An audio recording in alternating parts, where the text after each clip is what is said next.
Olá, galera do Vem Aprender! Tudo bem?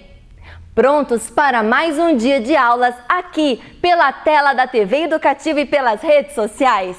Venham aprender!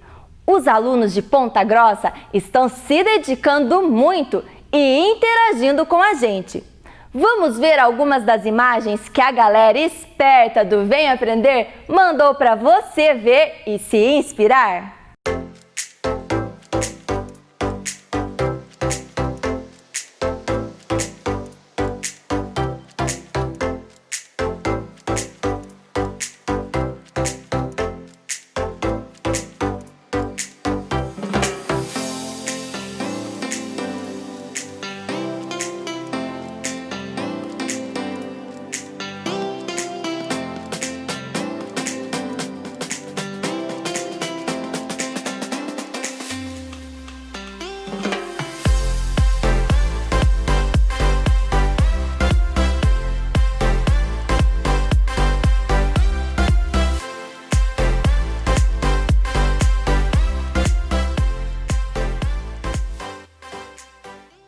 Vocês são demais! Continuem prestando atenção nas aulas e fazendo as atividades enviadas pela sua escola. Não deixe de retirar e entregar os seus trabalhos. Eles valem a sua presença e vão contar para que você passe de ano. Por isso, leia, estude e pesquise. Nós estamos todos juntos com você. Agora, mais uma vez, a sua sala de aula é aqui, na tela da TV Educativa de Ponta Grossa. É hora de estudar! Estão preparados? Então, vamos começar! Você acompanha agora as aulas do segundo e do terceiro ano do ensino fundamental. Vamos lá? As 4 operações matemáticas. Divisão. Olá, crianças! Vamos aprender as operações? Hoje nós vamos olhar para divisões. A professora trouxe aqui 2 divisões para a gente realizar agora. Vamos começar por essa. Nós temos 64 para dividir por 2. Como que a gente faz essa conta, professora? Primeiro, a gente tem que olhar o primeiro número aqui do dividendo. Então, esse é o dividendo, esse é o divisor. Aqui nós vamos ter o quociente e aqui vai ficar o resto. O 6 do 64, vamos pegar para dividir por primeiro. 6 está na tabuada do 2? Ou 2 vezes quanto que dá 6? É isso que eu tenho que pensar. Eu vou pôr aqui 2 vezes quanto que dá 6. Quanto é? Isso, 2 vezes 3. 2 vezes 3, 6. Eu vou pôr o 6 aqui e vou diminuir. 6 menos 6, 0. Agora eu vou abaixar o 4 para fazer a divisão agora do 4 por 2. Quantas vezes 2 eu tenho que ter para dar igual a 4? 2 vezes quanto? 2 vezes 2. 2 vezes 2, 4. 4 menos 4 é igual a 0. Então essa operação é uma operação exata, ela não sobrou o resto. Ok? Agora a gente vai para a segunda divisão. 124 divididos por 3. Nós vamos fazer o mesmo procedimento da anterior. Vamos olhar para o primeiro número. O 1, posso dividir 1 por 3? Não. Mas aqui eu não tenho 1, professor. Eu tenho 100, né? 1 é 1 da centena. Mas eu posso dar uma centena inteira para 3 pessoas?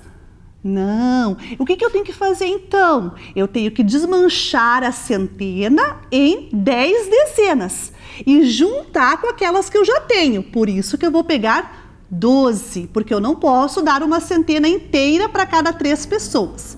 Então eu tenho que desmanchar e fazer o agrupamento com as outras 2 que estão lá. Então agora eu tenho 12. Quantas vezes eu tenho que ter 3 para ter 12? Então 3 vezes quanto que dá 12? Vamos na tabuada. 3 vezes? Isso, 3 vezes o 4. 3 vezes 4, 12. 12 menos 12 é 0. Agora a gente vai abaixar o 4. 4 unidades para dividir em 3 pessoas. Posso dar uma para cada uma? Posso, né? Quantas vezes eu tenho que multiplicar o 3 para encontrar 4? Ah, professora, mas eu não posso, porque não está na tabuada do 3 ou 4. Então, vamos pensar assim. Quanto que eu tenho que dar para cada um? Eu tenho 3 pessoas e tenho 4 balinhas. Quanto vai para cada um? Isso, vai uma balinha para cada um. Então, 3 vezes uma balinha vão ser 3 balinhas que eu distribuí. E eu retirei essas 3 balinhas das 4 que eu tinha e sobrou uma. Opa, essa conta é uma conta que sobra resto. E é isso aí. Continue praticando. Vem aí, matemática.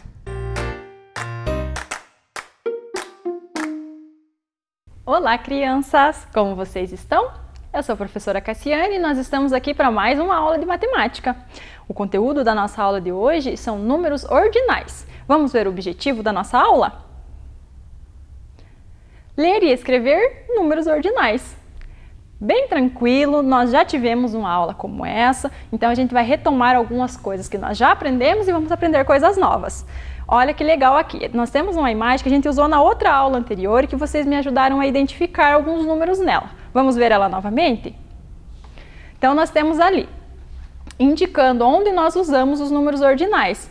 Então nós temos lá, para indicar o primeiro dia de cada mês. Nós conversamos sobre isso, que só é usado no dia 1, no primeiro dia. A gente não fala na segundo dia, terceiro dia, quando a gente está falando do calendário, tá? Temos também ali para indicar a ordem de uma fila, quem é o primeiro da fila, quem é o último da fila. Nós lembramos lá da escola, quando a gente ia no refeitório, quando nós fazíamos fila para ir para a educação física, lembram? Às vezes a professora pedia para fazer por ordem de tamanho. Ah, boas lembranças da escola, né? Temos aqui também para identificar os andares do prédio. Primeiro andar, segundo andar, quantos andares tiver o prédio, a gente vai indicar ele com números ordinais. Competições, nós fizemos aqui no estúdio uma competição automobilística, lembram que legal que foi? Normalmente se premia primeiro, segundo, terceiro lugar, às vezes quarto lugar, e o resto entra dentro de uma classificação. Então, isso nós já vimos, vocês já sabem, mas é bom sempre a gente estar relembrando para aprender mais. Nós vimos então o que diferencia também o número decimal do número ordinal. Olhem aqui, quando ele é representado, esse símbolo, como um O, ele está falando do masculino, então nós vamos dizer primeiro, segundo, terceiro, sempre no gênero masculino. Mas se o símbolo for marcadinho como um azinho, nós estamos falando do gênero feminino, então é primeira, segunda, terceira, certo? E isso também vocês já sabem, que legal. E nós vamos agora relembrar o nome que cada número representa e recebe quando ele está na casa do ordinal.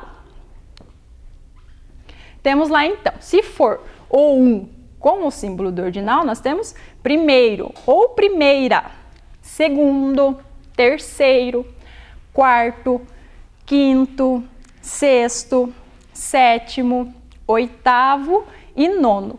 Ou, se fosse no feminino, nós colocaríamos com o A no final. E, a partir dali, nós temos as dezenas inteiras, que foi o conteúdo da nossa aula anterior sobre ordinais. Olhem elas aqui.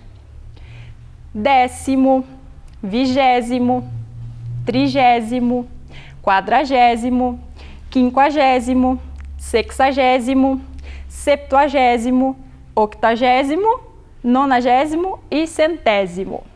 Tudo isso vocês já sabem, porque nós já vimos isso e a professora já ensinou na escola e é uma coisa que a gente usa no dia a dia. E nós aprendemos como nós podemos compor números intermediários. Olhem aqui, é o mesmo slide da aula passada, é a mesma imagem que você vai ver da aula passada para você relembrar.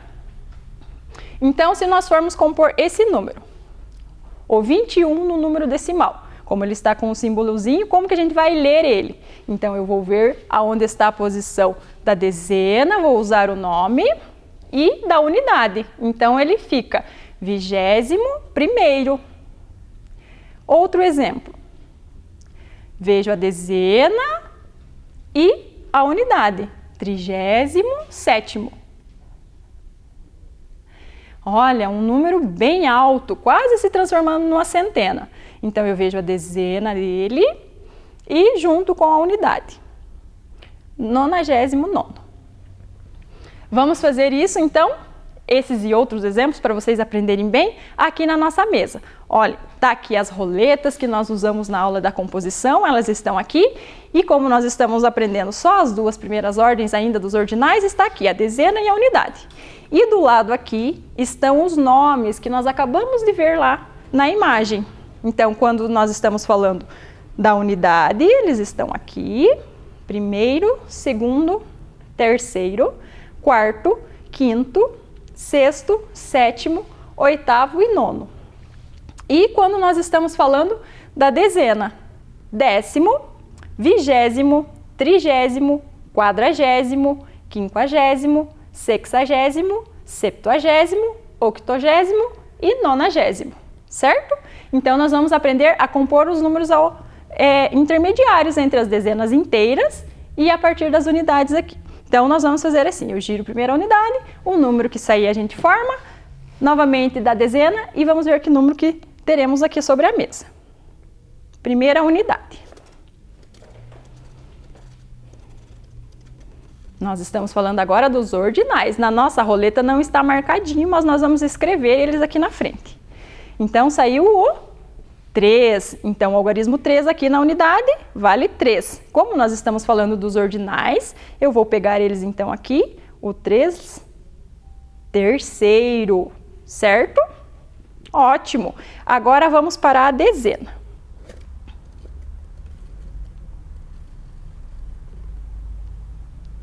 Muito bem. Saiu o algarismo 6 na dezena. Então, nós temos o 60. E no número ordinal, nós sabemos que o 60 recebe o nome de 60º. E aqui, quando a gente vai compor o nome, a gente não coloca o E como no decimal. Então, ficou o número que nós formamos aqui, 63º. Certo? Que é o número que nós temos aqui, 63 no número decimal, no número ordinal, 63º. Muito fácil, né? Então, vamos fazer mais uma rodada. Voltamos os nomes dos nossos números para cá. Começamos pela unidade. Opa!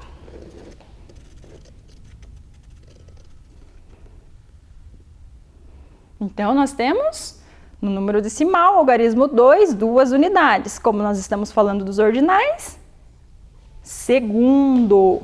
Então, nós temos aqui, segundo. E agora vamos ver a dezena.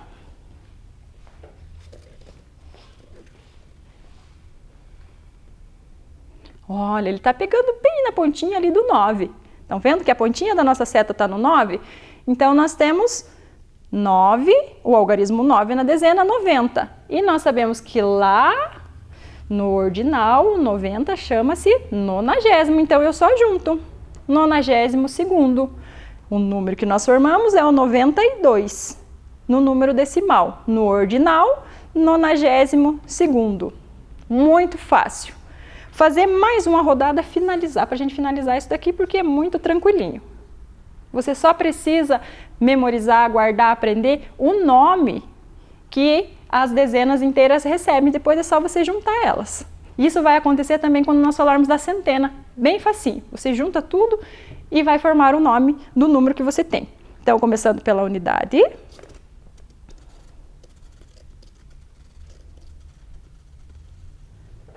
Olha, 4 unidades. Então, nós temos o algarismo 4 na unidade, então seria 4. Como nós estamos falando do ordinal, é quarto. Então, se nós estivéssemos falando, por exemplo, lá da fila, se nós estivéssemos no quarto lugar da fila, quer dizer que teriam 3 pessoas na nossa frente. Agora, vamos para a roleta da dezena. Vou girar ela.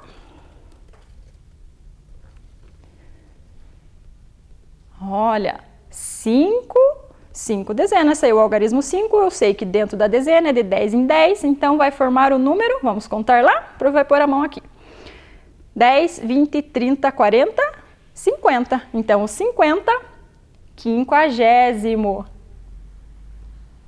Que número que nós temos nos ordinais? 54º. Certo? Facílimo, né? Que legal! E agora eu tenho um desafio para a gente fazer junto, que é bem legal, que vocês vão me ajudar. Olhem aqui. Então, nós temos lá. O mestre de Karatê Guilherme estava organizando a classificação dos 45 atletas de sua academia, mas precisou parar para participar de uma live sobre a próxima competição online. Ele organizou os 35 primeiros colocados, mas faltam 10 atletas ainda. Vamos terminar a classificação para o mestre Guilherme? E eu vou deixar mais um pouquinho para vocês observarem aí que bonitinho os movimentos que o mestre Guilherme está fazendo na nossa tela.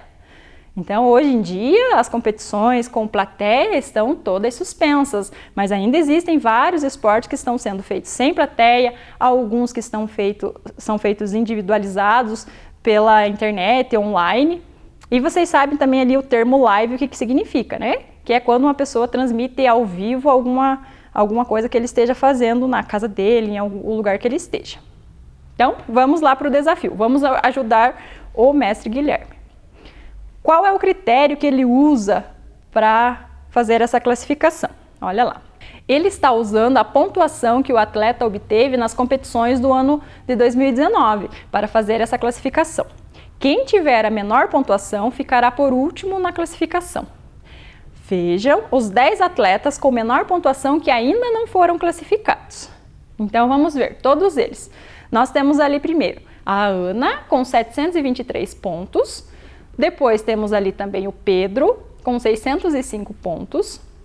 Nós temos a Tina com 760, o Caio com 600, a Bela com 694, a Bia com 710, o Juan com 650, o Júlio com 713, a Rafa com 790 e o Tom com 678 pontos. Eles não estão em ordem, olha, não está em ordem nem crescente, nem decrescente, não tem sequência nenhuma. Nós é que vamos fazer isso junto.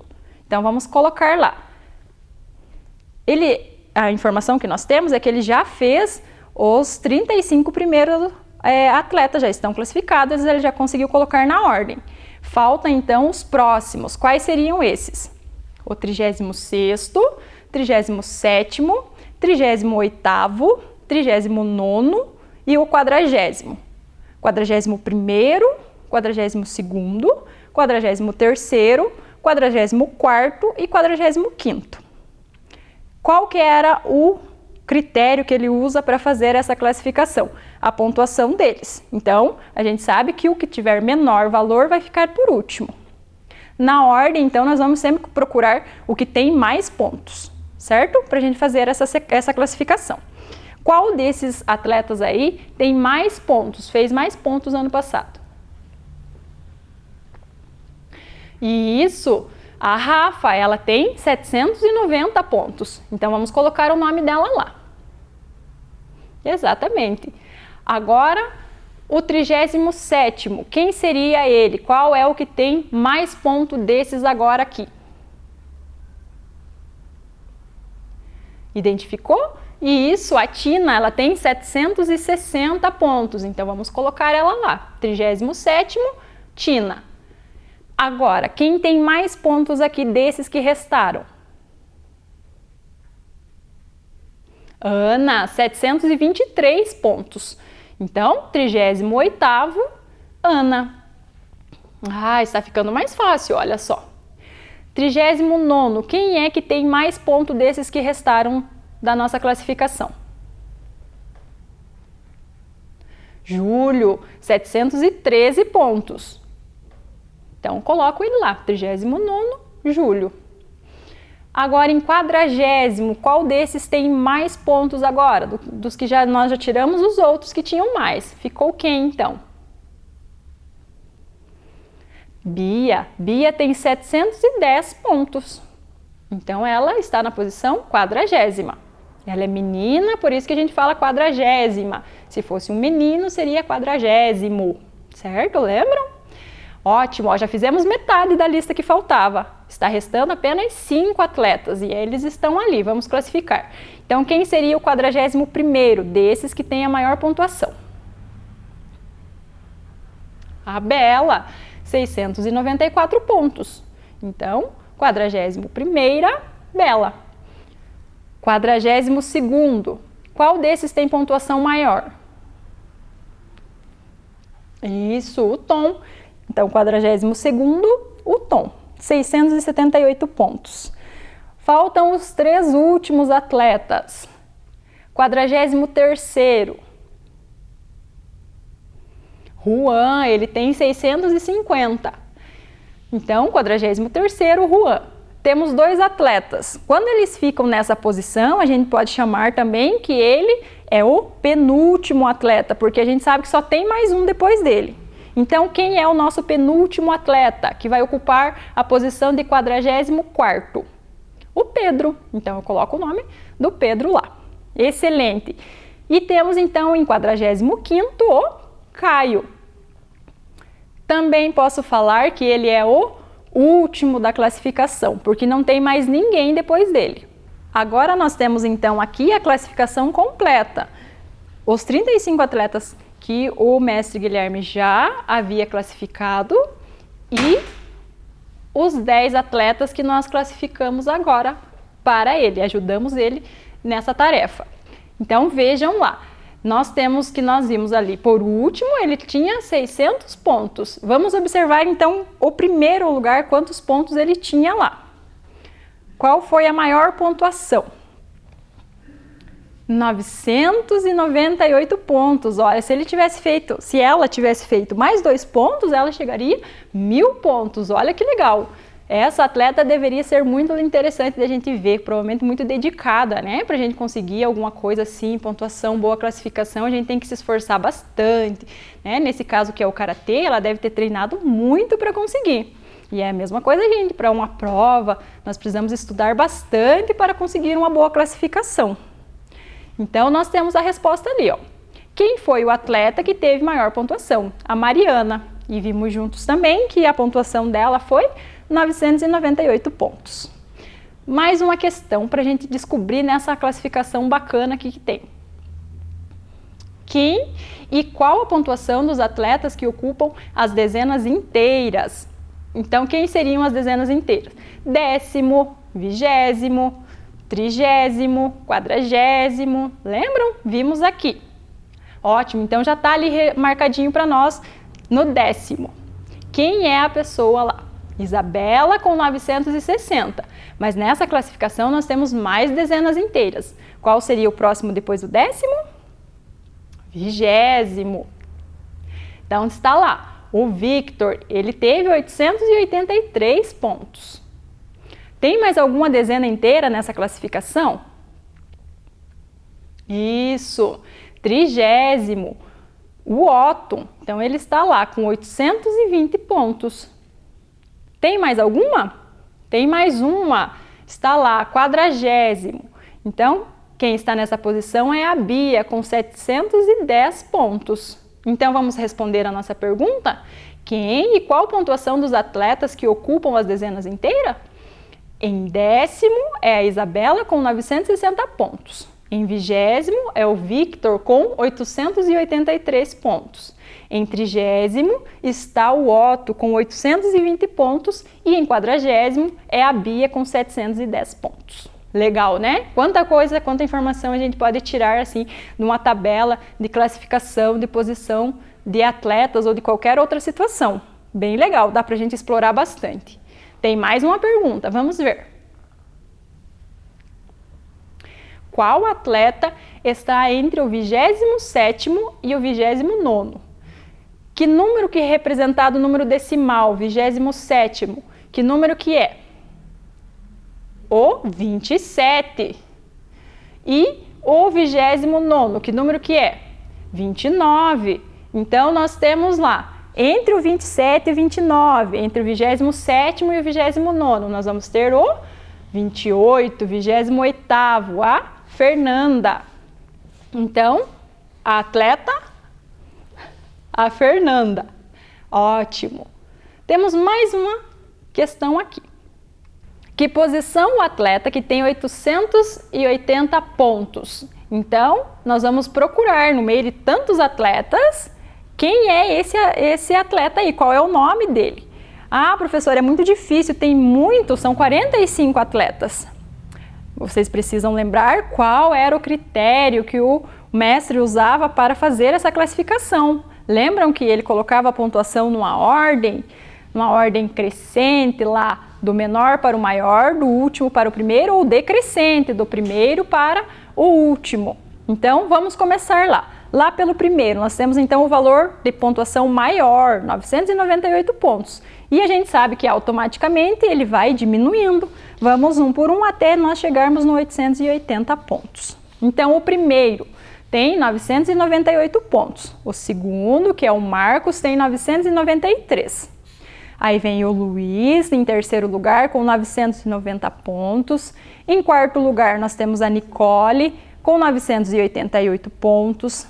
Em quinto lugar, nós temos o Arthur, com 984. Olha, percebam que está diminuindo o valor dos pontos. Em sexto lugar, a Bárbara, com 977. Em sétimo, nós temos o Paulo, com 976. Aí vem a Kathleen, em oitavo, com 972. Em nono, nós temos a Laura, com 967. Em décima posição está lá a Isabela, com 960. Olha, nós ainda estamos na casa dos 900. Mais um pouquinho a gente baixa para o 800, que é onde está o atleta que nós estamos procurando. 11º, Carlos, 958 pontos. 12º, Cláudio, com 953 pontos.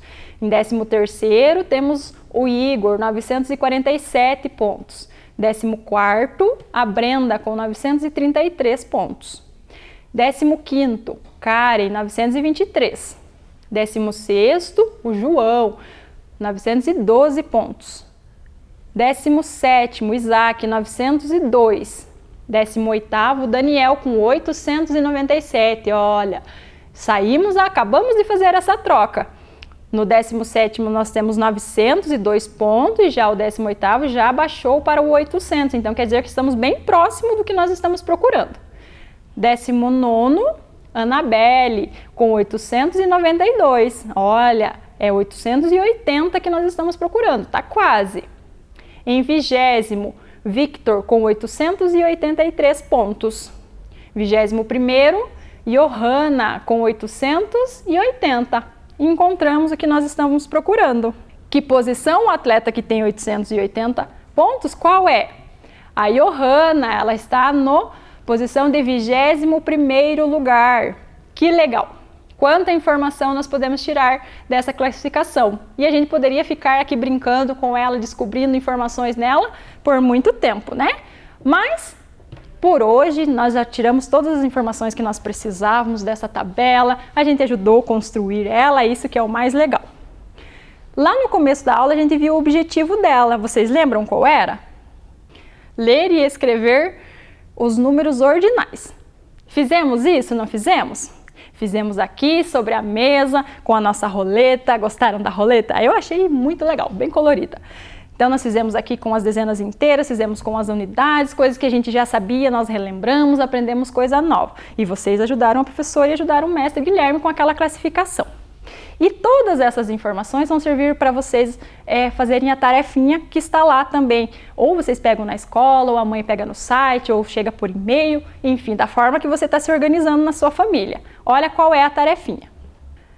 Theo está participando de um campeonato virtual de jogo de videogame. Sua posição atual está entre o 42º e o 44º.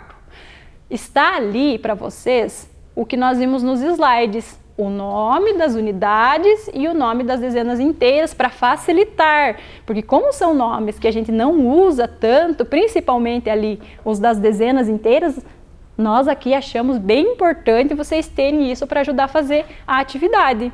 Certo? Então, vocês vão poder usar, copiar dali o nome, né? São nomes bem diferentes. Então, a partir disso, nós vamos responder aquelas 3 perguntas ali. Qual é o nome da posição que ele está agora? Olha, ele colocou para nós ali que ele está entre 2 posições. Então, eu vou encontrar primeiro qual é a posição que fica entre o 42º e o 44º e vou escrever o nome dessa posição. Lembra como que faz? Eu junto o nome da dezena e coloco junto com o nome da unidade, certo? Bem facinho, né? Letra B. Se ele subir 10 posições no jogo, qual posição ele alcançará? Posso fazer uma reta numérica no espaço ali, se eu tiver dúvida. Bem facinho, eu coloco a posição que ele está agora e subir. Quando a gente fala em subir, quer dizer que ele melhorou a pontuação. Então, eu vou caminhando lá para o lado do primeiro lugar, certo? Então, você pode fazer na reta numérica que vai dar certo e daí escreve ali embaixo também o nome, que é essa posição que ele vai chegar, certo? Letra C. Para ele ficar entre os 10 melhores, quantas posições ele precisa subir? Então, quando a gente fala entre os 10 melhores, eu posso estar falando do 10º lugar, tá? Não tem problema, ele poderia ficar entre os 10 melhores se ele estivesse na posição de 10º. Então, quantas casinhas ele vai ter que voltar, quantas vezes ele vai ter que percorrer, subindo, melhorando a pontuação para ele alcançar o 10º lugar. Pode fazer continha, pode fazer a reta numérica, do jeito que você achar mais fácil. Pode pedir ajuda para o papai, para a mamãe, que vai dar tudo certo. Se não souber, avisa a professora que a professora vai ajudar você, tá bom? Então, essa foi a nossa aula de hoje sobre ordinais, conteúdo que a gente já viu junto, vamos continuar vendo, aprendendo junto, tá bom? Então, um beijo e até a próxima aula. Vem aí, língua portuguesa. Olá, galerinha, tudo bem? A professora Jandiana aqui novamente e hoje nós vamos começar falando sobre uma coisa importantíssima para o dia de hoje, para todos os dias que nós estamos aqui, que é usar o quê? O álcool gel. Eu estou usando o álcool gel aqui, mas vocês em casa, vocês podem usar água, sabão, faz o mesmo efeito e é muito importante para a nossa saúde hoje, gente. Sempre foi, né? Mas nesses dias que nós estamos vivendo aí de pandemia, de Covid, é ainda mais, tá bom? Então, lembrem-se, lavar as mãozinhas sempre, usar a máscara se precisar sair, mas o melhor mesmo é ficar em casa, vocês pequenininhos aí, tá bom? E hoje nós temos muita coisa boa para nós aprendermos. Vamos lá? Vamos ver o que tem para hoje. Começando, abram o caderno e escrevam o cabeçalho. Coloquem lá, língua portuguesa, a data, 29 de setembro de 2020, terça-feira, e o nome completo de vocês.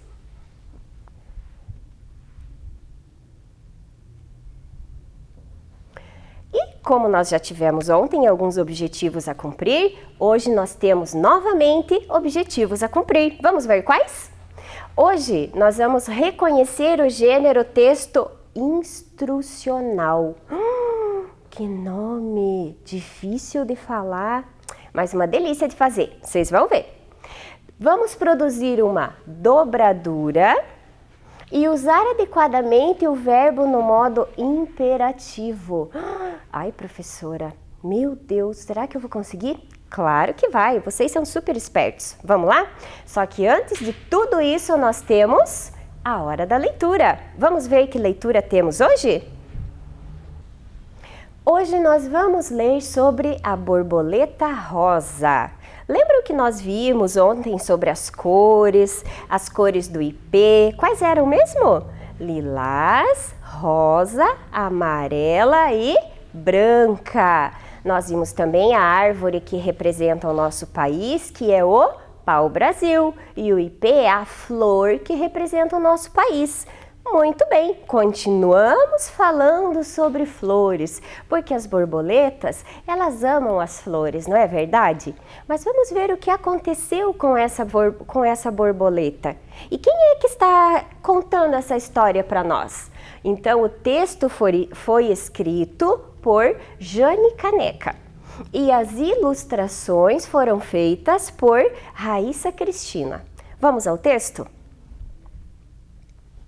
Era uma vez uma linda borboleta cor-de-rosa que só voava, voava, voava e voava, como estivesse a dançar. Certo dia, Ela chegou perto do lago da floresta e viu seu reflexo na água. Oh, por que não nasci azul da cor do céu?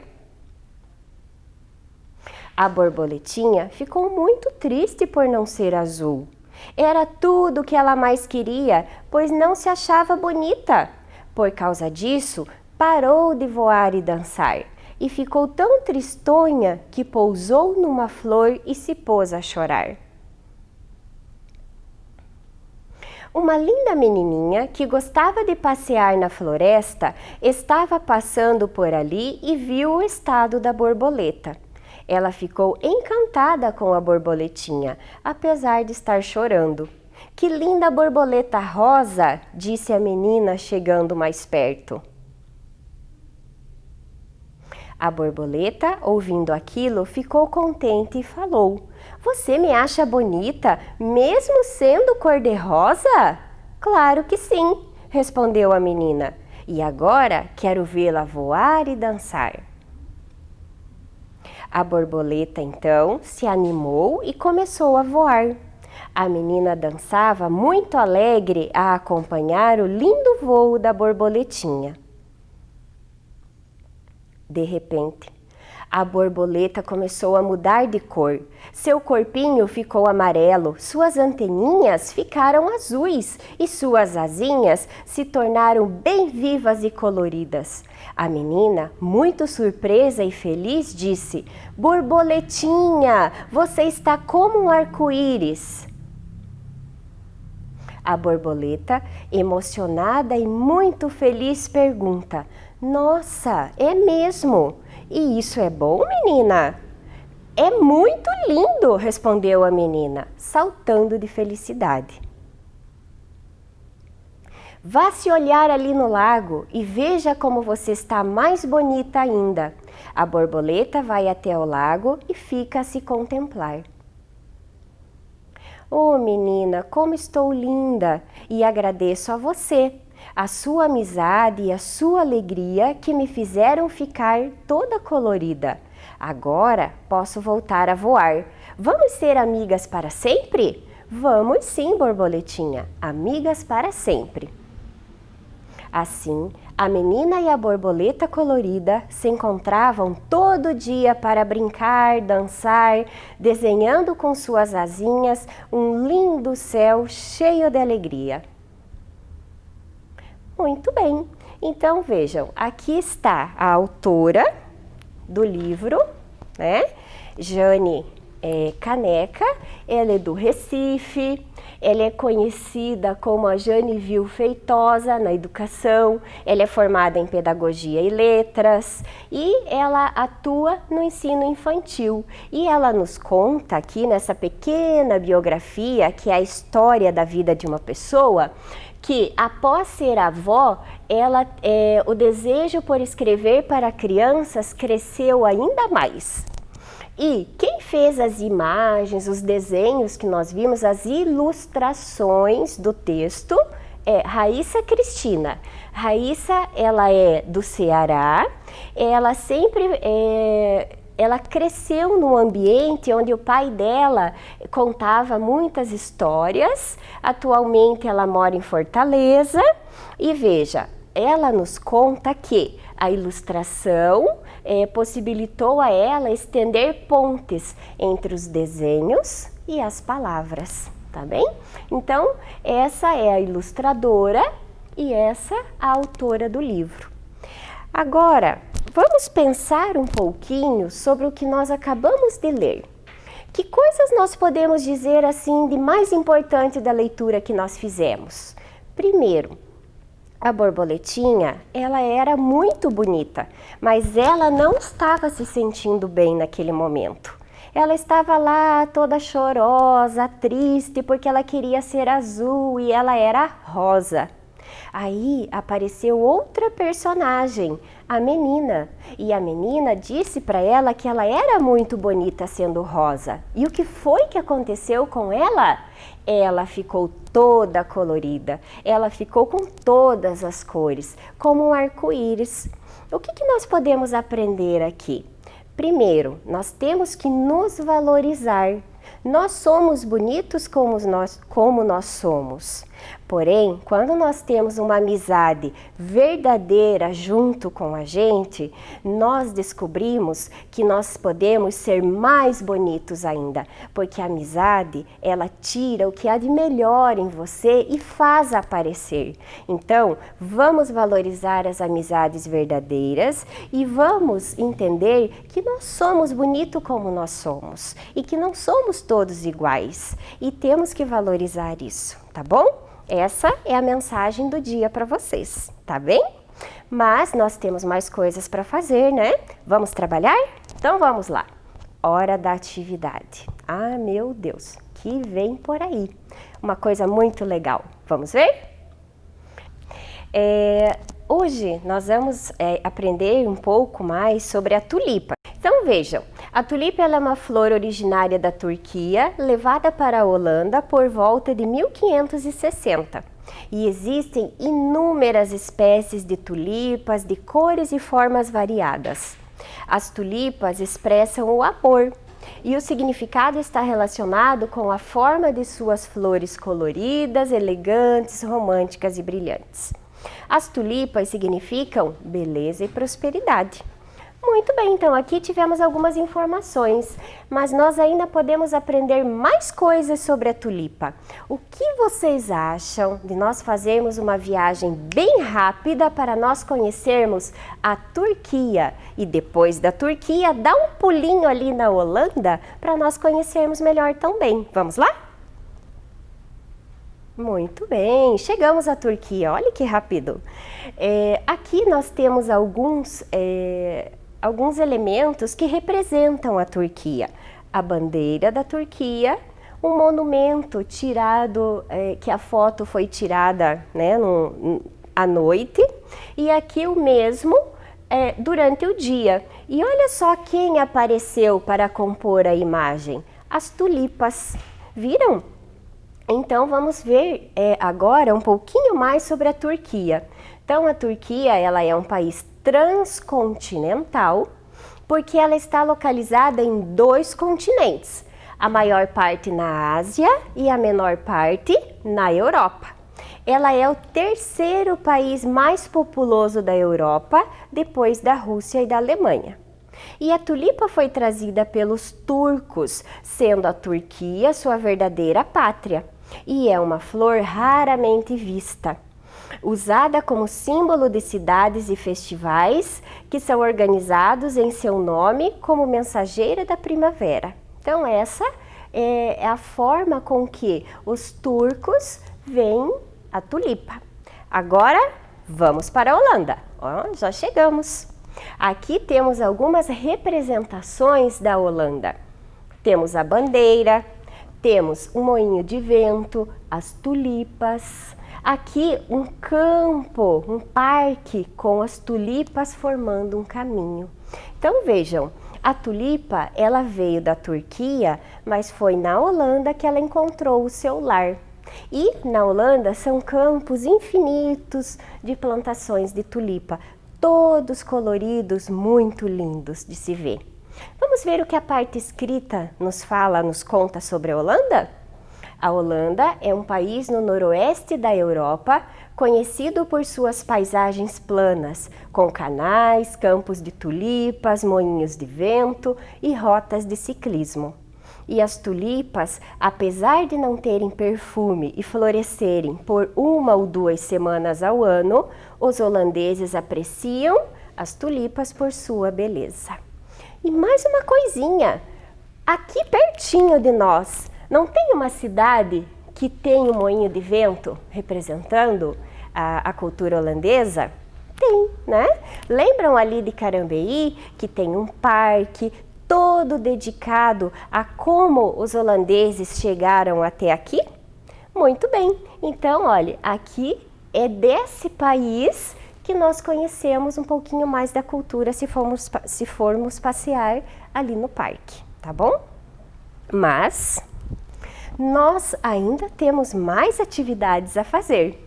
Vamos lá? Vamos trabalhar! Agora eu vou ensinar para vocês como fazer uma tulipa, tá? Então, aqui está a tulipa feita de papel. Como será que nós vamos fazer?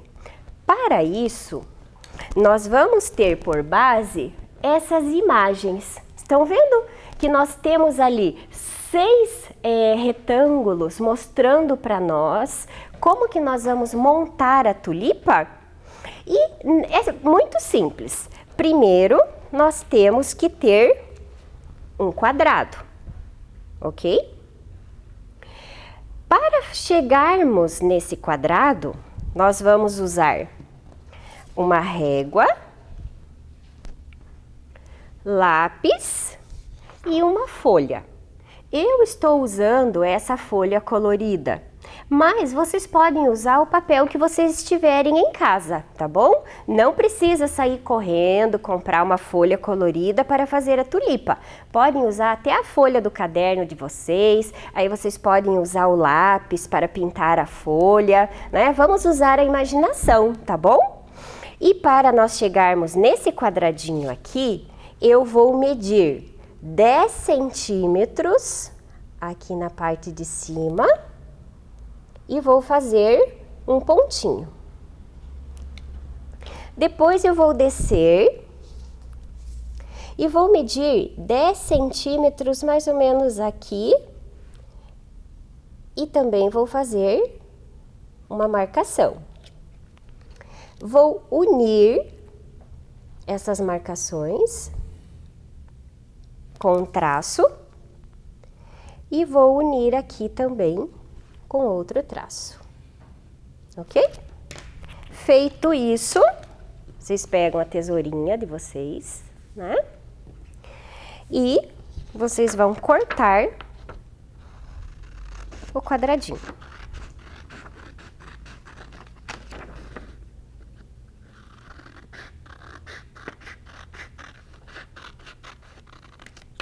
Muito bem. Aqui está o nosso quadrado, tá? Agora nós vamos seguir as dicas que nós temos ali na tela. Vejam, nós vamos dobrar este quadrado formando um triângulo. Aqui está. Formamos um triângulo. Unimos as pontas para ficar bem certinho, né? Tá igual está lá na imagem? Está. Ó, se eu abrir, fica exatamente como está lá, tá? Agora, o segundo passo, qual é? Nós conferirmos, né, se ficou o triângulo, ficou sim. O terceiro passo, nós vamos dobrar este triângulo ao meio, unindo essas partes. Ok, fizemos isso. Ficou um triângulo com uma marcação aqui no meio, estão vendo? Quarto retângulo diz que nós temos que dobrar para formar as pétalas. Mas como que eu vou conseguir dobrar para formar as pétalas e ficar proporcional? Aí vocês vão colocar o dedinho de vocês aqui no meio, segurando bem na marcação, e vocês vão dobrar a pétala.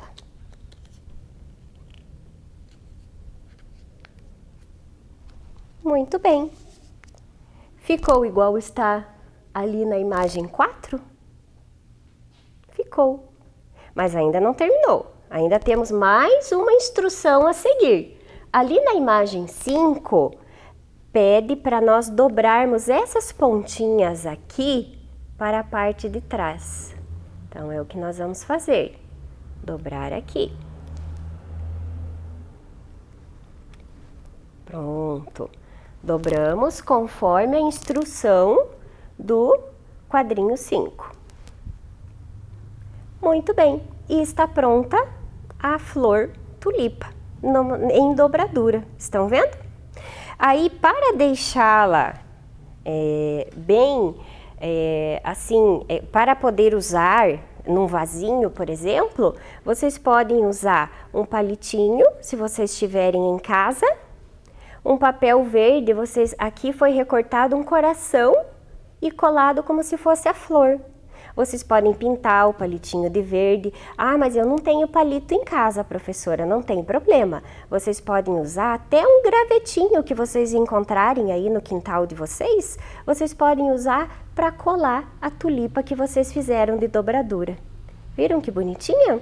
E vocês podem fazer várias e colocar num vasinho. E o vasinho vocês usam para ornamentar. Imagina que bonito! Vocês podem fazer várias tulipas, colocar aí e arrumar a mesa bem bonita para a janta de vocês com as flores de dobradura que vocês aprenderam a fazer aqui, tá? Muito bem, agora nós vamos pensar um pouquinho sobre o texto que nós temos aqui. Vejam, eu tenho palavras escritas aqui? Não, não tenho. Mas nós entendemos o que nós temos que fazer, não é mesmo? Então aqui nós temos um texto instrucional não verbal. Vejam, instrucional é uma palavra grande, até complicada parece de pronunciar, mas tem um significado muito simples. São imagens que nos ensinam a fazer determinada coisa. E o que essas imagens nos ensinaram aqui é fazer a dobradura da tulipa. Mas nós temos ainda uma outra forma de nós aprendermos a fazer a tulipa, que é com o texto escrito também. Vamos lá? E aí nós temos aqui as informações por escrito. Vamos ver se eu segui a ordem correta? Então, corte um quadrado de 10 por 10 centímetros. Ok, fizemos isso. Una as duas pontas formando um triângulo. Fizemos isso também. Após, dobre o triângulo ao meio fazendo uma marcação central. Também fizemos isso. Pressionar com o dedo indicador a marcação central. Também fizemos. Dobrar as pontas para cima. Também fizemos. Dobrar as laterais para trás e está pronta a nossa tulipa. Então vejam, o que foi que nós aprendemos aqui? Que nós temos formas de nós aprendermos a fazer as coisas, de nós recebermos instruções. E essas instruções podem vir por meio de desenho ou por meio do texto escrito dessa forma. Ou ainda eu posso juntar. Eu posso ter um texto instrucional onde eu vou ter a imagem e eu vou ter o texto escrito embaixo, mostrando como utilizar um produto ou como fazer determinada atividade, tá bem? E eu ainda, então, aqui, só para finalizar, nós temos a definição do texto instrucional, que ele destina-se a fornecer instruções, tendo por isso um caráter informativo, claro e objetivo. Tá? São informações que a pessoa consiga ler de forma mais rápida e entenda o que ela tem que fazer em pouco tempo. Essa é a função do texto instrucional, tá bem? E onde é que o texto instrucional aparece no nosso dia a dia? Ele aparece de várias formas. Ele aparece, olha que papel grandão, né? Isso aqui é uma bula de remédio, tá? Então, olha quantas informações nós temos aqui, né? O objetivo é mostrar para vocês que a bula é uma forma de dar instruções a quem vai consumir o medicamento, né? E vejam que ela usa imagens para mostrar como o medicamento ou o vidro do medicamento deve ficar quando for colocar o medicamento num copinho ou numa colher para a criança tomar. Então vejam, aqui nós temos um texto instrucional em que nós temos imagens e nós temos a parte escrita também, tá? Então, tanto verbal, onde está escrito, como não verbal, está aparecendo aqui, tá? Outro exemplo, eu trouxe esse pacotinho de gaze aqui, de curativos, né?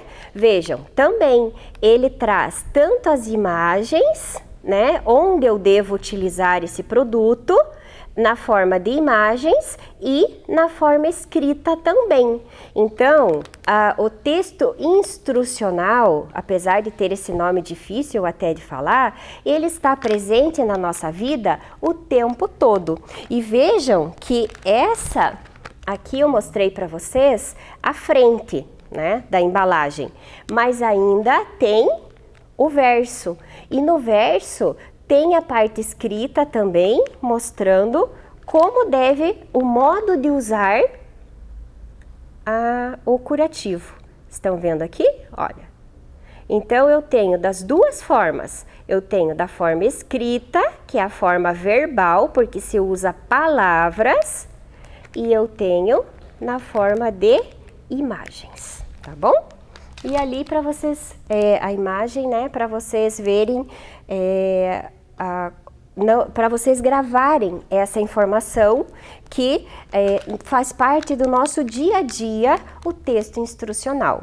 Se vocês forem lá no armário de vocês e pegarem o sabão em pó, tem a forma de se usar, aquela parte onde ele ensina a usar é um texto instrucional.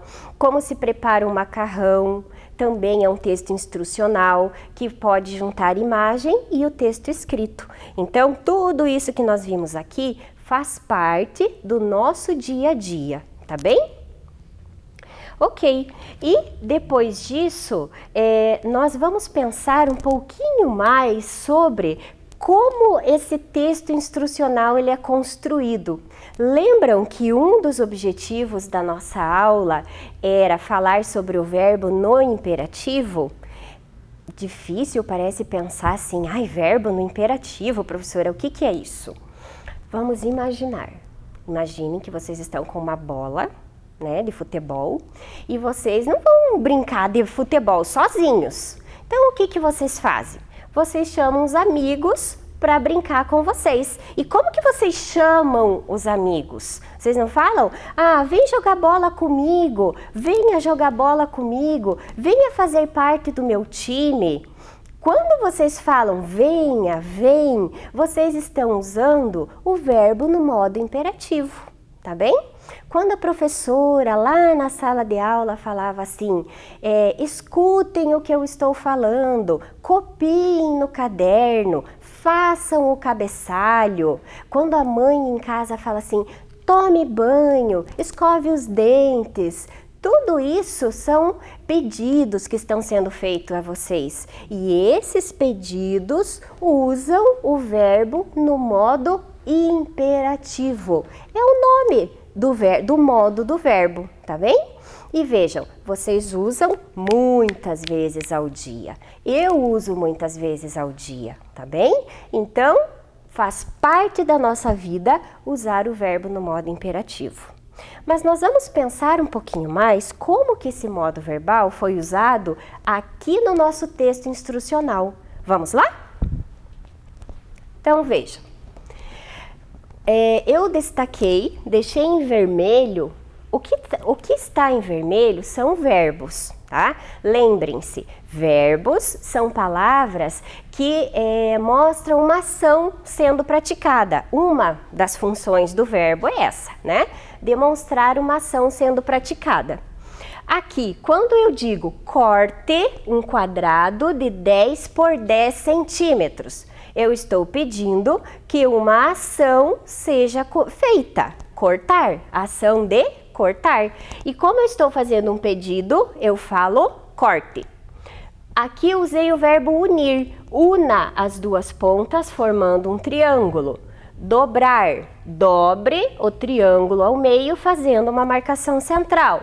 Pressionar, pressione com o dedo indicador a marcação central. Dobrar novamente, dobre as pontas para cima.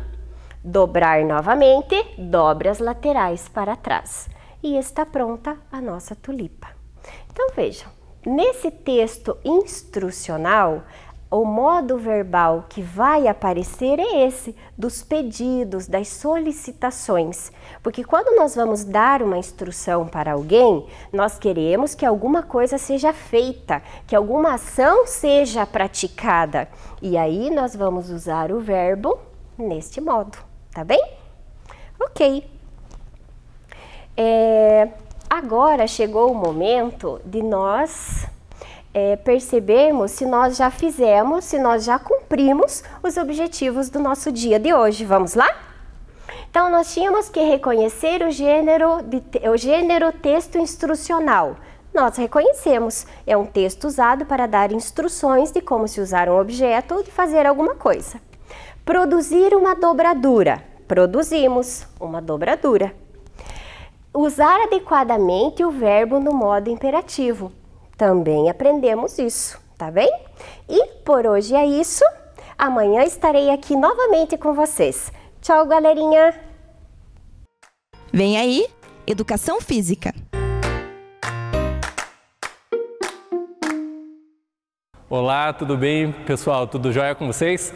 Eu sou o professor Tiago e hoje, nessa tarde, eu estou aqui falando para o segundo e para o terceiros anos e a gente vai falar sobre a temática esportes, tá? E nessa temática a gente vai explorar, a gente vai falar sobre um assunto bem bacana.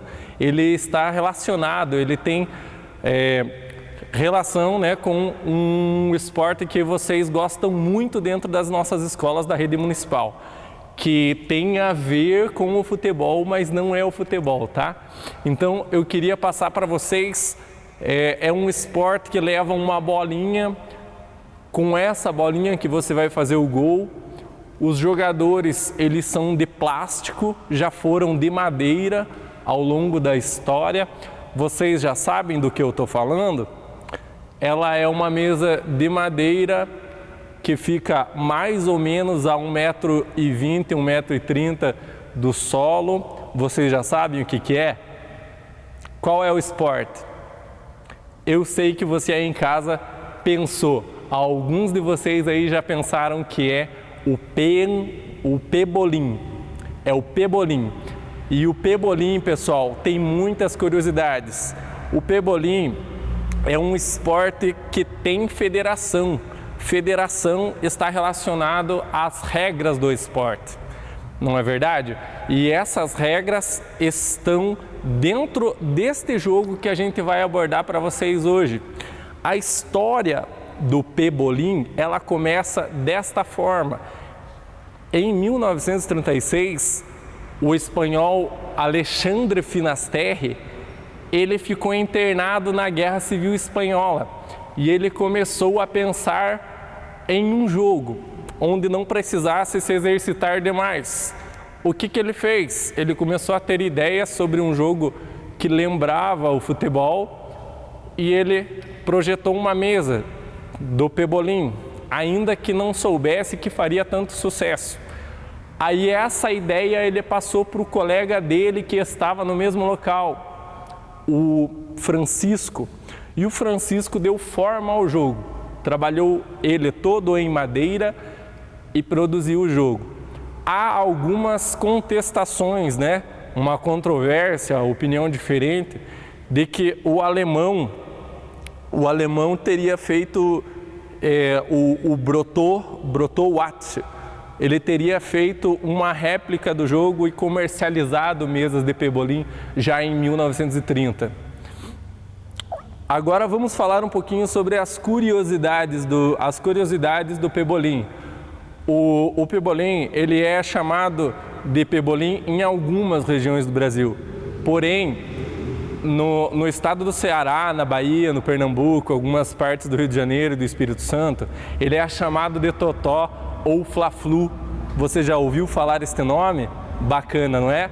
Então, esse mesmo jogo, o pebolim, ele existe com outro nome em outros países também. Por exemplo, na Alemanha ele se chama Tischfußball. Na Espanha ele se chama futebolim. Em Portugal ele se chama matraquilhos, tá? Então esse matraquilhos ele é citado também nos textos onde eu pesquisei também, e ele fala sobre a invenção do jogo como matraquilhos, tá? Pequenos bonecos.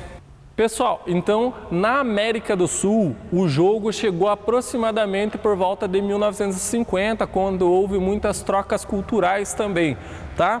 E nessa evolução, nesse desenvolvimento do jogo, ele foi aplicado barras metálicas, tá? Tanto é que lá nos Estados Unidos e na Alemanha, por exemplo, eles utilizam, além das barras metálicas de titânio, e depois vocês vão procurar lá para ver o que é, vocês vão pesquisar, né? Eles também usam o placar eletrônico, pessoal. Então, na mesma mesa onde eles estão jogando, tem o placar eletrônico também. A gente vai falar sobre os rankings. Os países onde é mais conhecido o pebolim, que é na França, na Alemanha e na Áustria. Os jogadores mais conhecidos são o Tony Spreadman, que é dos Estados Unidos. Depois vocês vão acompanhar a imagem do Tony Spreadman fazendo o jogo pebolim lá. Depois vocês vão acompanhar, tá? Depois o Thomas Haas, da Alemanha, e depois o Iachini Correia, de Luxemburgo. E aí a gente vai falar agora um pouquinho sobre as regras, tá, pessoal? E a gente vai falar sobre as regras, mostrando dentro do jogo já qual seria a forma aproximada de fazer e realizar esse jogo, ok, pessoal? Então, a gente vai chamar os professores aqui para mostrar para vocês e nós vamos aplicar o que o professor vai passar para vocês, tudo bem? Então, vamos lá, professor Patrick, da Escola Alda Ribonato, seja bem-vindo. Professora Juliana, da Escola Alda Ribonato, muito bem. Então, vocês, por favor, professores, venham mais próximo aqui, por favor. Então, pessoal, sobre as regras, a gente precisa saber situações básicas. A partida de pebolim, ela é dividida em 3 jogos até 10 pontos. O que é um ponto? É quando a bolinha entra no golzinho aqui, né? Onde está furado e vazado. Então, dura 3 jogos até 10. Isso é uma partida, 3 jogos. E aí nós vamos falar sobre início de jogo. O início de jogo, ele acontece lançando uma moeda. Então, nós vamos lançar uma moeda, se der cara ou coroa, vai começar o jogo. Aqui a gente vai tirar no par ou ímpar, então os professores vão tirar par ou ímpar apenas para demonstrar quem vai começar o jogo. Vamos lá, professores? Par. Ímpar. Então, deu par, né, do professor Patrick, e então ele faria o seguinte, pessoal, ele faria a escolha se ele quer jogar de um lado, do lado aqui direito de vocês, e se a Juliana quer jogar de um lado, ou, por exemplo, o Patrick escolhe a bola, né? A professora Juliana vai poder inverter o lado, tá? Esse é o início do jogo. Agora, sobre o serviço de jogo, vai ser dessa forma. Quem vai colocar a bola em jogo? Quem vai tocar na bola e vai colocar em jogo? Vai ser quem escolheu a bola. Não é verdade? Então, no sorteio, quem escolheu a bola vai ter a bola nas mãos. Por exemplo, o professor Patrick ganhou o sorteio. Professor, você quer a bola ou você quer mudar de lado? Ele quer a bola. Então, no caso, o professor Patrick jogaria a bola para iniciar o jogo, tá? Então, agora a gente vai falar sobre o aspecto da bola morta. O que é a bola morta? A bola morta é quando nenhum dos 2 jogadores conseguiria alcançar, nem a barra escura, nem a barra clara conseguiria alcançar a bola. Então, a bola é colocada na defesa, ou do lado para cá, ou do lado branco, depende do lugar mais próximo onde estaria a bola morta, tá? Depois, a gente vai falar um pouquinho sobre a bola fora. O que acontece? Se alguém bater na bola e a bola subir saindo fora do jogo, essa situação ela vai ser retomada com a posse da bola. A bola vai ser da defesa que não causou a saída da bola. Tudo certo? Então, agora a gente vai falar também sobre os pontos, sobre o gol, né? Os pontos deste jogo funcionam dessa forma. Quando você bater na bolinha usando as barras, né, e os jogadorzinhos, se a bola bater lá dentro do gol e voltar, ou se a bola travar com a maior parte dela para dentro do gol, vale ponto, tá? Mesmo que ela volte para o jogo, vale ponto. Aí também tem a questão se for a jogada aérea, a bolinha entrou em movimento e foi por cima antes de entrar no gol. É considerado ponto também, tudo bem? Vamos falar também agora sobre a invasão do espaço. Professora Juliana, vamos supor que o jogo está acontecendo e, por gentileza, toque, por favor, as barras. Isso. Vamos supor que a professora Juliana, sem motivo algum, ela coloca a mão dela no campo de jogo, com o jogo acontecendo, né? Sei lá, para pegar a bolinha ou para tocar num jogador, ela cometeu uma violação, não pode fazer isso. Ela não pode colocar a mão, tá? Então, se ela fizer isso, depois o professor vai falar sobre as violações e aí vai gerar uma falta técnica que eu também vou explicar para vocês o que é. Então, não pode, gente, tá? Tocar na estrutura também do jogo, depois vocês vão ver lá na imagem também, né, a qual eu já citei, do Tony Spredman realizando o jogo, né? Lembrando que ele é o melhor jogador da modalidade, desse esporte, não é verdade? E agora a gente vai citar para vocês também o giro da barra. O giro da barra, ele funciona assim. Professor Patrick, por gentileza, com a sua mão direita, rode toda a barra. Isso. Então vamos supor que a bola estivesse com o professor Patrick e ele bata na bola girando mais que uma volta toda. Isso daí é uma violação, não pode fazer isso. Você não pode rodar todo o bastão, não, a barra, né? Para que você faça a jogada. Professor, o que aconteceria? Seria também uma violação. Então, se você realizar várias violações, você vai acabar realizando uma falta técnica. E agora a gente chegou na parte da falta técnica. O que é isso? Se o professor Patrick todo momento fica girando essa barra, né? Inclusive ele atrapalha o adversário. Então, o que vai acontecer? Se o professor Patrick ficar girando toda hora a barra na hora do jogo, a professora Juliana vai ter a posse da bola no ataque. Por quê? Porque ela vai ter uma chance clara de fazer um ponto. Entenderam agora? Porque a pontuação vai até 10, não é verdade?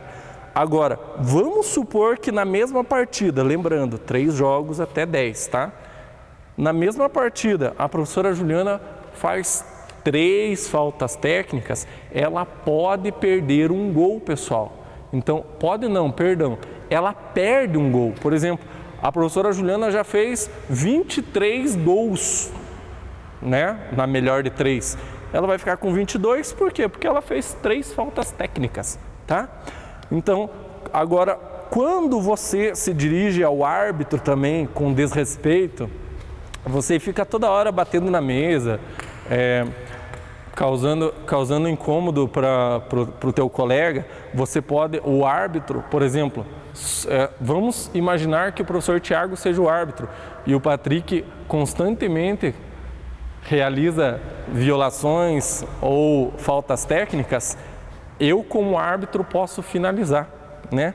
Eu, como árbitro, posso finalizar a partida e dizer, Patrick, professor Patrick, você perdeu o jogo. Ou, se for adiante, eu posso finalizar a partida e eliminar. O Patrick está fora do campeonato, não é verdade? Então, aí só tem a parte de pedidos de tempo, né? Quando você está jogando, por exemplo, o professor Patrick está jogando com as barras claras, né? No pebolinha é normal que o jogador ele tenha o domínio efetivo, um domínio muito bom da bola. Ele pode simplesmente levantar a mão e pedir tempo, tá? E entre os jogos, dos 3 jogos da partida, ele pode pedir 2 tempos. E entre cada jogo da partida, 3 jogos, vai ser 1 minuto e meio, 90 segundos de intervalo para descanso. Tudo bem? Então, agora vamos à parte que vocês esperam mais, né, professores? Né? É a hora de vocês jogarem, não é verdade? Então, vamos lá, professores. Nós vamos mostrar aqui para vocês, a bola já está rolando. Lembrando, não pode tocar na mesa, não é verdade? Então, aqui, pessoal, os professores vão jogando e a gente vai marcando aqui o resultado, né? Então, pessoal, como que vocês vão fazer, como que vocês vão construir esse jogo? Vocês vão utilizar cabo de vassoura, vocês vão utilizar o grampinho e vocês vão utilizar o durex. A bolinha poderia ser ou a bolinha de tênis de mesa, né, que é leve e oferece baixa resistência, né, para não estragar rapidamente o jogo. Vale a pena, ó, gol lá do professor Patrick. Lembrando, se girar as barras não pode, tá? Se girar a barra e entrar a bola no gol do professor Patrick, ele mesmo chutando, vale o gol contra, tá, pessoal? Mas não vale o gol a favor se ele girar a barra mais de uma volta toda e fizer a bola entrar, tudo bem? Eu só peço a gentileza dos professores dar uma pausa, tá? Pessoal, a gente utilizou para fazer o jogo uma caixa de papelão, dessas caixas médias, e aí o que você vai fazer? Você vai poder fazer o desenho no fundo, ou você recorta uma folha de EVA verde, ou poderia ser de outra cor também, por que não? E aí você vai furar lateralmente, não fure muito baixo, ó meu dedo indicando aqui, ó.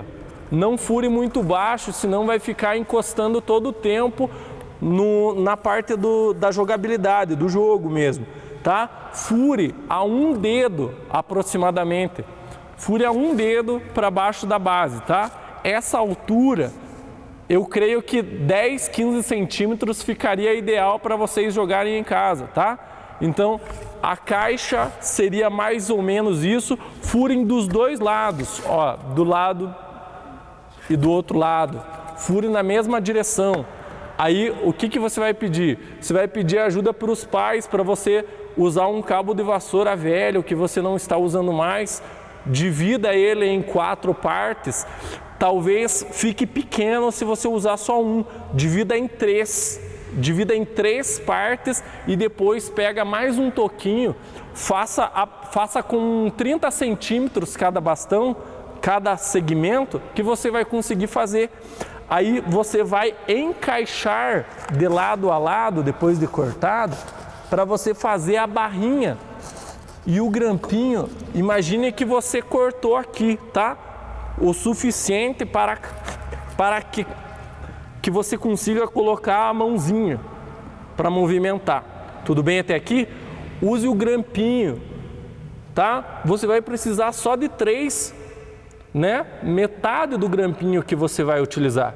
Então, vai ser 3 metades de grampinho para um lado e 3 metades de grampinho para o outro lado, tá? Não vai estragar, vai investir o grampinho para vocês se divertirem em casa, não é verdade? Então é isso, pessoal. Olha como que fica o jogo sem terminar, tá? Uma caixa de papelão que se recorta, que se fura e que se prende metade do grampo de roupa para você se divertir, tá? Não coloque o grampo encostando, porque senão ele não vai gerar jogo, mobilidade, tá? Pessoal, eu vou deixar uma imagem aqui na TV para vocês.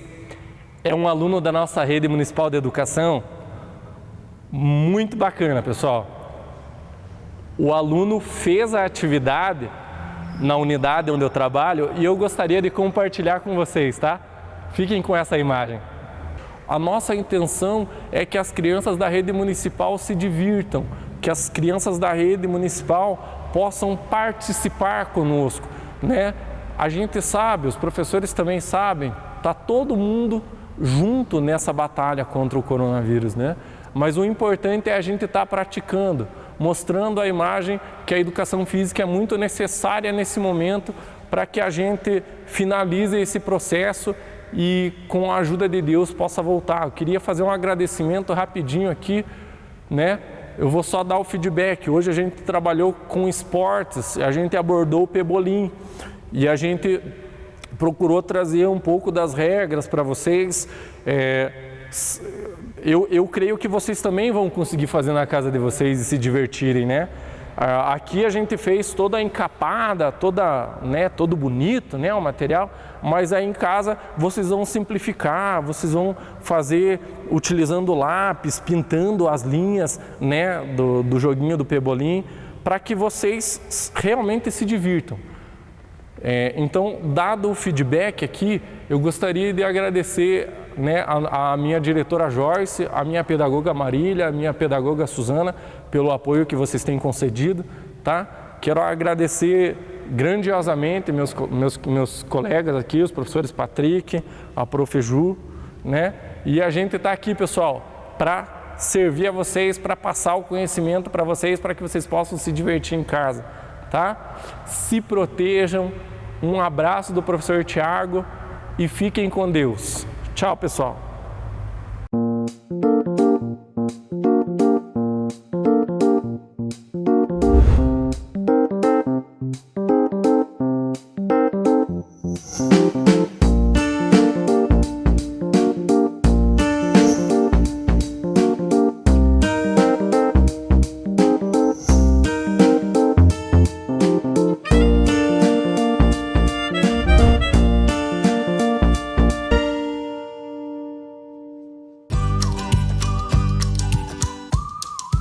Que aulas sensacionais! Elas são feitas para você. Por isso, faça e entregue as atividades na sua escola ou CMEI, para completar o seu aprendizado. Agora, um recado. Pais, crianças que estão conectados nas redes sociais acompanhando o nosso programa. Muita atenção às conversas e contatos que podem ser feitos pelos alunos. As crianças não devem usar sozinhas as redes sociais. Não devem aceitar ou enviar mensagens pessoais a desconhecidos pelo Face ou WhatsApp. Façam tudo com o conhecimento de quem cuida de vocês. E os familiares, fiquem atentos sempre. Combinado? Chegamos ao final de mais um programa Vem Aprender. Para ver de novo este programa, acesse nossas redes sociais. Infelizmente, a nossa página no Facebook está temporariamente fora do ar, por causa da lei eleitoral. Mas você pode continuar vendo ou revendo a gente pelo Facebook da TV Educativa e também pelo canal do YouTube da TV e da Secretaria de Educação. Obrigada pela sua companhia. Até o próximo programa. Tchau! Não pode ganhar. Ganhou! De novo! De novo. Calma. Ganhou! De novo. Eita, ficou presa de calma. Aí, vai.